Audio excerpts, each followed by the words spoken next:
Alright guys, we got a 2012 Infiniti sitting right here, and the customer says my windows won't roll down, but if I use the other side, one will and one won't. I don't know, I haven't got into it. Thought I'd bring you all along with me. Let's see if we can figure out what's going on with this car.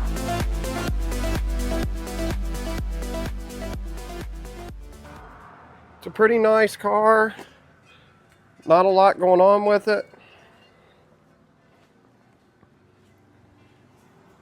So let's get in over here and let's see what she is talking about.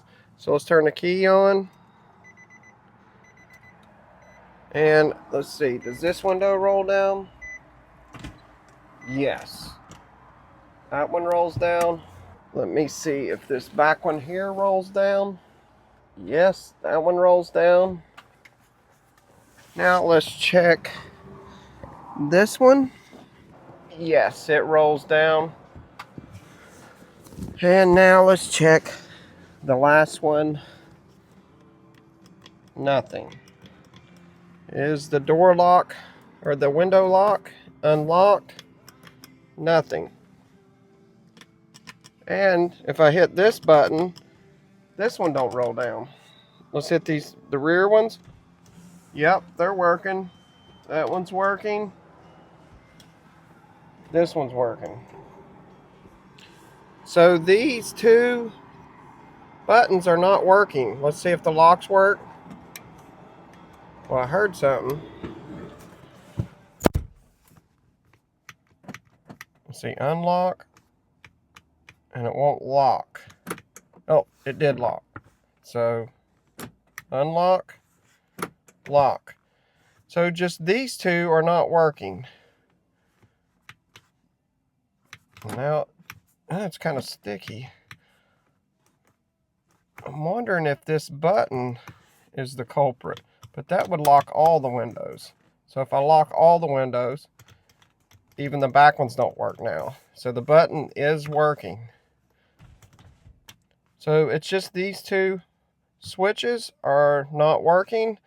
All we know is those two switches are not working.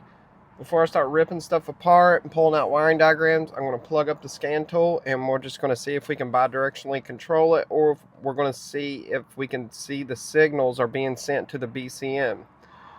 That way that'll at least tell us, you know, if they are being sent to the BCM, we can see the data PID on the scan tool.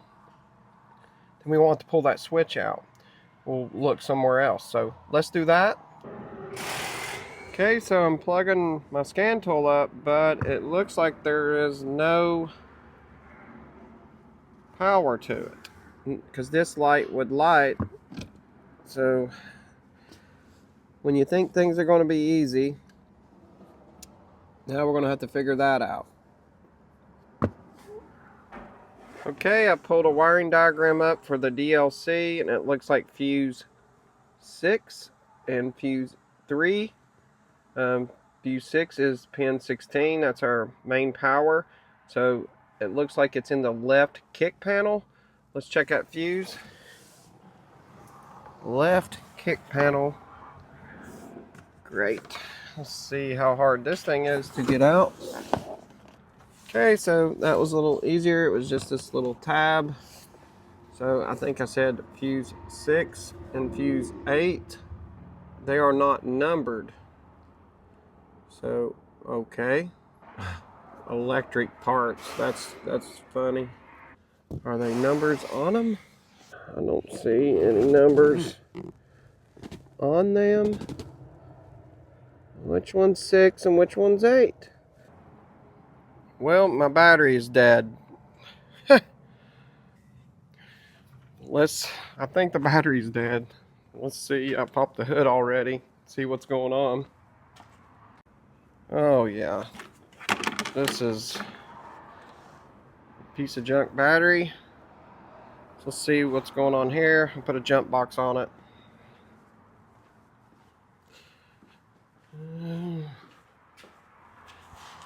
Grabbing the jump box.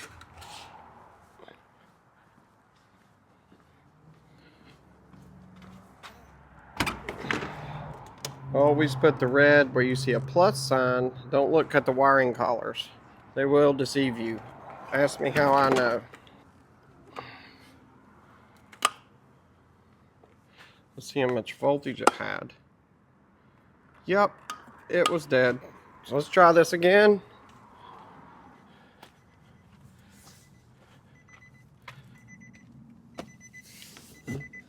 Oh, DLC still no power. Alright, I'm going to start it up.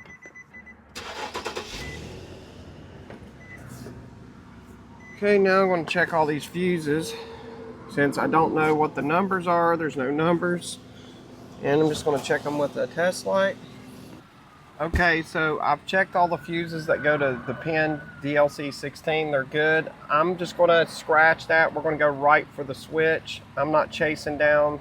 There's a broken wire or something to this DLC. I really wanted to get into scan tool data, but we're just here to fix the windows. So let's pop this switch out and check some powers and grounds at the switch. So it looks like we got to remove this whole door panel. Sorry for the glare, but according to this service info, we have to remove this whole panel to get this out. That's insane. Okay, the first thing it wants us to do is pop this out.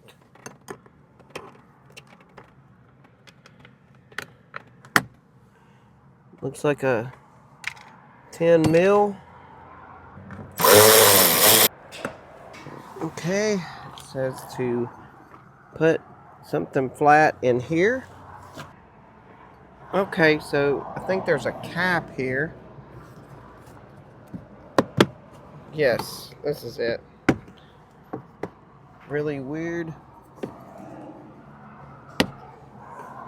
So you get in between there to get this off.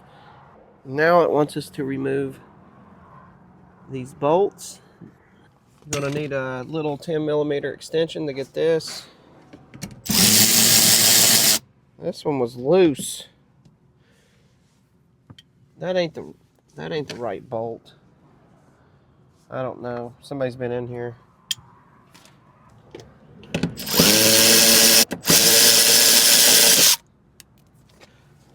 Okay, there's that one. So there's 3 bolts out. Now it says to remove the lamp. There's the lamp. There's a little light right here. You just move these little pins aside, or these little clips. There we go. Okay, according to service info, we just pop it off now. It says to put I'll move the camera, a trim tool in these corners here and pop it out. And then there's some cables to the handle that we take off. So let's do that. I like to use this tool. It's supposed to be a non-scratch tool, but it'll scratch if you ain't careful. And you just give it a yank, and you just take this tool and throw it. You don't really need it. Just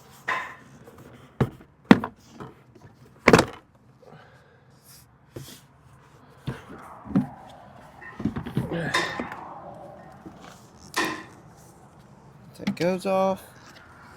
There's a switch down here. There's a plug-in here. Another plug-in. Okay, so we made it down to the switch. And here's all the wires we're trying to get to.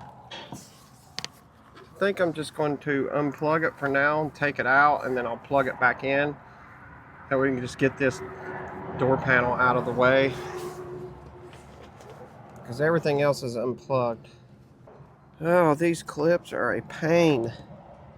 Why is it not coming off? Finally, I got it off. My goodness. Now let's get this switch out. Okay, I think I already see the problem. There's a bunch of corrosion in there.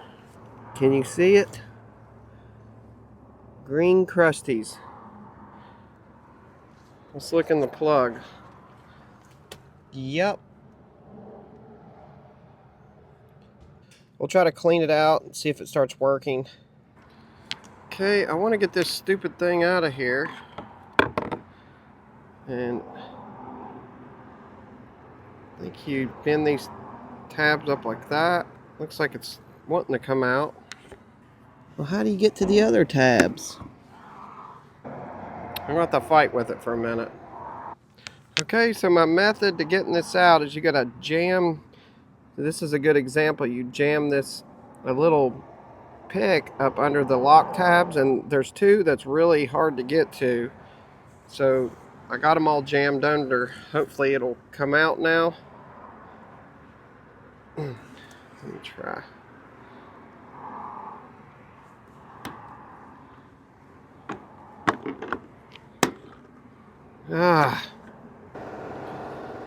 There's not really a best method on how to get this off. You just, it stinks. But anyway, you can see the corrosion in it. This thing's probably bad, but I want to clean it out and see if it works. And yeah, we'll just go from there. I like to use this deoxit spray. It's supposed to eat corrosion. Might not want to get it on your hands. I should be wearing gloves, but I'll spray this out with the air gun and spray the plug out also, which right there.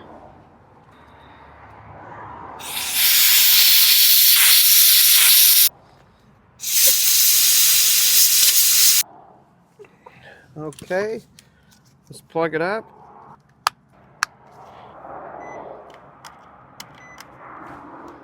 Nope.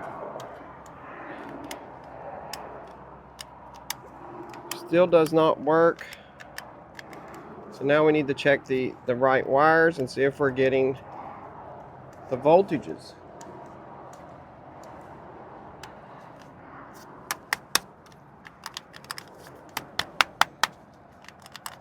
Okay.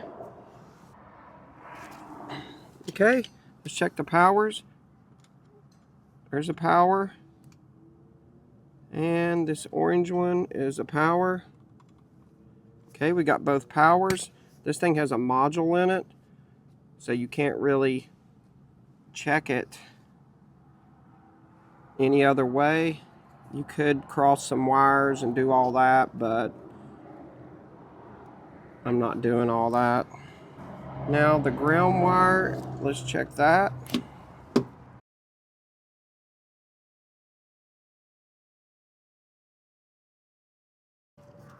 If you open it up, bang on it.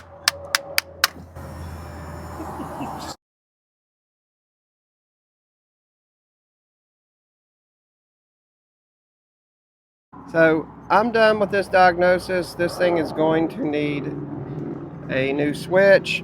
Who knows where you get one of these at? Probably in, well look, it was made in China. That's probably why it doesn't work. So yeah, I'll work up an estimate and we'll just go from there. Well, that proves it right there. Just tap on the switch and it starts working. I was checking all the powers and grounds that go to it. It needs a switch. Don't know when I'll be getting it. I'll probably put this video out, put a switch in it. It's going to be fixed 100%. Wish I would have tapped on it earlier, but you know, should have did a scanner danner style and just tapped on it. Anyway, live and learn. Had fun doing it, and I appreciate you guys watching. I'll catch y'all on the next one.